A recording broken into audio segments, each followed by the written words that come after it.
bago po bayaran ng COA yan, pipirma ang resident auditor. Pati yung area auditor ninyo, meron kayong area director eh. Ibig nyo sabihin na bayaran ito nung walang pumirma na auditor? Your Honor, ganito po yung procedure natin. Wala na po tayong pre-audit, kaya po ang nagbabayad ay ang pumipirma na lang po. Wala akong pakialam sa pre-audit. I'm not asking you about the pre-audit. Meron kayong post-audit eh. Yes, Your Ito Honor. nangyari, ghost project eh. Opo. Tapos na tapos pero walang nangyari.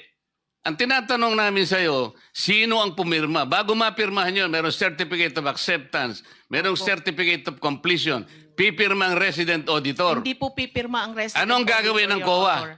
Post-audit nga lang po. Kaya po... Ano nga yung post-audit? In your charter, Opo. magkaintindihan tayo.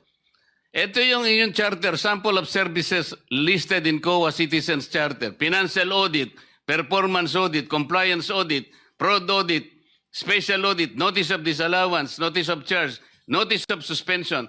Among these, alin ang akma doon sa performance ng contract? Opo. Nasaan kayo? Papasok po siya sa compliance, sir. Sus Mariosep, Opo. wala nga ang compliance eh. Ganito po, Your Honor, marami pong observation ng mga auditors natin pagdating po sa compliance nila sa procurement. Sinong mag-a-avail ng compliance? Sino yung auditee? DPWH po sa case po natin Oh. ngayon, Your Honor. So anong nangyari? Marami pong observation ng mga auditors natin, sir, pagdating po sa compliance nila ng 9184. Kapag ba ang chairman mismo ang pumunta rito, he can present better questions than you, answers than you? Pareho lang din po yung isasagot, Your Honor. Kasi ganun Pareho po ang yung proseso isasagot? natin. Opo. O, sandali lang.